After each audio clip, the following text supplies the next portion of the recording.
তো হ্যালো ভাই বাদাস, আসসালামু আলাইকুম। তো আজকে আমি তোমাদের সাথে শেয়ার করব যে কিভাবে আমি ফ্রি ফায়ারে আসছিলাম। তো গল্পের শুরুর আগেই আমি কিছু বলতে চাই, সেটা হলো আলহামদুলিল্লাহ। আল্লাহ তাআলা আমার এই পর্যায়ে নিয়ে আসছেন, এই জন্য আমি আসছি। আমার নিজের কোনো যোগ্যতা নেই, আমার নিজের কোনো কিছুই নেই ভাই, আমার নিজের কোনো ক্রেডিট নেই। কেননা আল্লাহ তাআলা আমারে দিছেন, এই জন্য আমি পাইছি। আমায় তিনি দান করছেন, এই জন্য আমি পাইছি। আমি যে পর্যায়টায় আছি, এই পর্যায়টা আসার জন্য অনেকে আমার থেকে বেশি হার্ডওয়ার্ক করে যেতেছে, অনেকে আমার থেকে বেশি চেষ্টা করে যেতেছে। আমি যে পর্যায়ে আছি, এই পর্যায়ে আসা অনেকের কাছে স্বপ্নের মতো, স্বপ্নের মতো। তাদের স্বপ্ন এই জায়গায় আসা। তো আলহামদুলিল্লাহ। তো শুরু করা যাক আমাদের গল্পটা, তাই না ভাই? তো আমি একটা জিনিস বলি যে আমাদের যে ব্লগ পেজটা ছিল, ওইটা কোনো একটা কারণবশত আমাদের বাতিল করতে হয়েছে। কারণ আমাদের ব্লগ পেজে ফলোয়ার হলো 30,000-এর মতো হয়েছিল। যে সমস্যাটা দেখা দিচ্ছে, এটা যদি আরো বেশি ফলোয়ার বাড়ার পর দেখা দিত, তাহলে তো আমি আরো বেশি ঝামেলায় পড়ে যেতাম। তো আলহামদুলিল্লাহ, কম ফলোয়ার থাকতে থাকতে কিন্তু সমস্যাটা দেখা দিচ্ছে। এই জন্য আমরা কি করছি, নতুন একটা ব্লগ পেজ করে ফেলছি সেম নাম দিয়ে। তো এইভাবে ক্রুল ব্লগস এটা দিয়ে সার্চ করলে আমার নতুন ব্লগ পেজটা চলে আসবে। 1800 জন ভাই বাদার ফলো করে দিচ্ছ। যারা ভাই বলতে ফলো করছো ভাই, তাদের দিল থেকে শুক্রিয়া। আর যারা ফলো করা নাই, ফেসবুকে যাই ভাই, এইভাবে সার্চ করে একটু ফলোটা করে দিয়ে আসো, বা কমেন্ট সেকশনে আমি লিঙ্কটা দিয়ে দেবো, এখানে ক্লিক করে একটু ফলোটা করে দিও। ভালো লাগবে, তোমার ভাইয়ের ভালো লাগবে ফলো করলে। আর আমার মধ্যে একটু জোশ আসবে, যাতে আমি একটু ব্লগের দিকে অ্যাক্টিভ হই, তাই না? তো শুরু করা যাক, তাই না? তো সময়টা ঠিক এরকম সময়, ডিসেম্বরের সময়ের কথা বলতেছি। আজ থেকে 4 বছর আগে এই ডিসেম্বরের সময়ের কথা বলতেছি। তো আমি, উলফ আর টেকনোমনি, এই তিনজন এই গল্পের মধ্যে ইনভলভ। আর আমরা অন্য একটা গেম খেলতাম। আর বলতে গেলে অন্য সেই গেমটাতে আমার আর উলফের ভিউজ অ্যাকচুয়ালি সবার থেকে বেশি ছিল, মোটামুটি ইউটিউবের মধ্যে। তো হঠাৎ একদিন আমাদের কন্ট্যাক্ট হয় মারুফ ভাইয়ের সাথে। মারুফ ভাই অ্যাকচুয়ালি আমাদেরকে নক করেন। আর ওইটাই আমাদের প্রথম মারুফ ভাইয়ের সাথে কথাবার্তা বলা। আর মারুফ ভাই এখন কিন্তু ফ্রি ফায়ার মডারেটরে নাই, উনি আগে ছিলেন মডারেটর। তো মারুফ ভাই আমাদের তিনজনকে অ্যাপ্রোচ করেন। আর তার সাথে আমাদের প্রথম ফোনে অ্যাকচুয়ালি কথা হয়, এবং তিনি আমাদেরকে বলেন যে উনি ফ্রি ফায়ারের মডারেটর, এবং উনি আমাদের ইনভাইট দিতে চাইতেছে ফ্রি ফায়ার খেলার জন্য। এবং আমরা যদি ফ্রি ফায়ার খেলি, তাহলে আমরা কিছু বেনিফিটস পাবো ফ্রি ফায়ারের তরফ থেকে। তো এই অফারটা উনি আমাদের দেন। তারপরে আমরা বলি, আচ্ছা ভাই ঠিক আছে, আমরা ভেবে চিন্তে দেখতেছি। তো আমি ও টেকনোমনি নিজেদের মধ্যে খুব ডিসকাস করলাম যে কি করা যায়। তোমরা তোমাদেরকে আমাদের জায়গায় বসাও, আমরা অন্য একটা গেম খেলতেছি। ওই গেমে আমাদের ভিউজ ইউটিউবের মধ্যে আলহামদুলিল্লাহ ভালোই।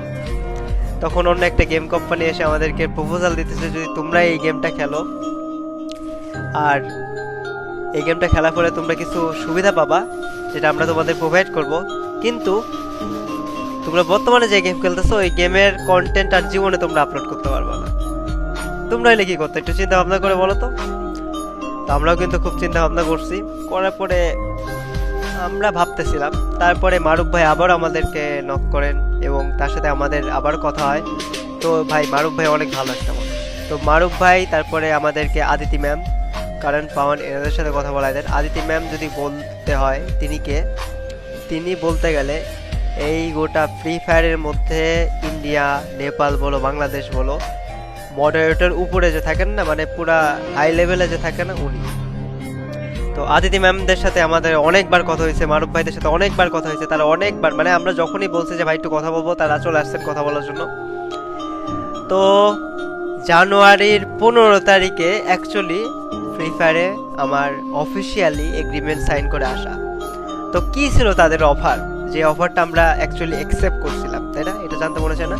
তো তাদের প্রথম যে অফার ছিল, যে পার্টনার হিসেবে আমরা মান্থলি কিছু ডায়মন্ডস পাবো ফ্রি ফায়ার থেকে, এবং গেমে আসার আগে কিছু আইটেমস আমাদের আইডিতে পাঠাই দেওয়া হবে, যেটা দিয়ে আমরা প্রমোশনাল ভিডিও কি করব, বানাতে পারবো। আর থার্ড যে কথাটা, সেটা যে ফ্রি ফায়ার থেকে আমরা তিনজন মান্থলি একটা পেমেন্ট পাবো। তো এই যে মান্থলি পেমেন্ট, এই পেমেন্টটা হিসাব যে যতদিন আমরা রুলস মেনটেন করে থাকবো, যতদিন ফ্রি ফায়ার থাকবে, ততদিন আমরা পেমেন্ট পাইতে থাকবো মান্থলি।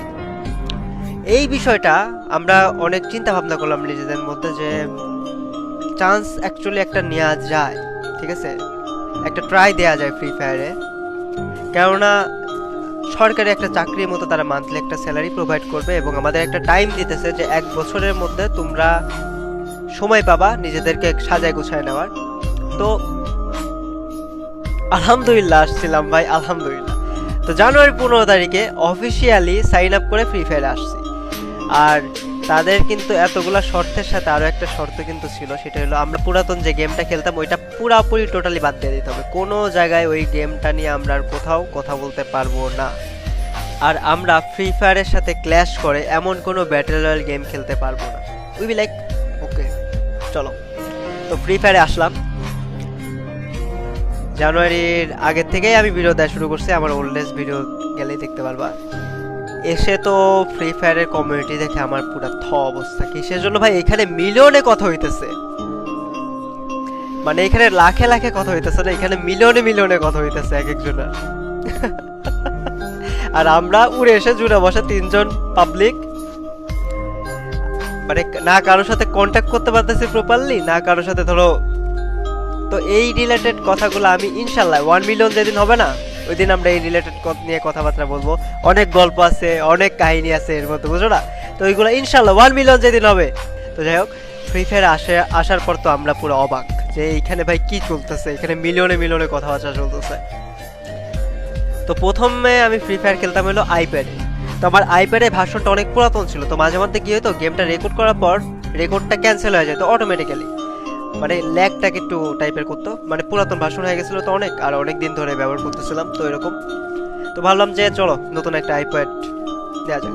তো পার্টনার থেকে যে টাকাটা পাই ওই টাকাটা জমায় নতুন একটা আইপ্যাড নিলাম। নতুন আইপ্যাড নেওয়ার পর তো সেই স্মুথ চলতেছে গেম।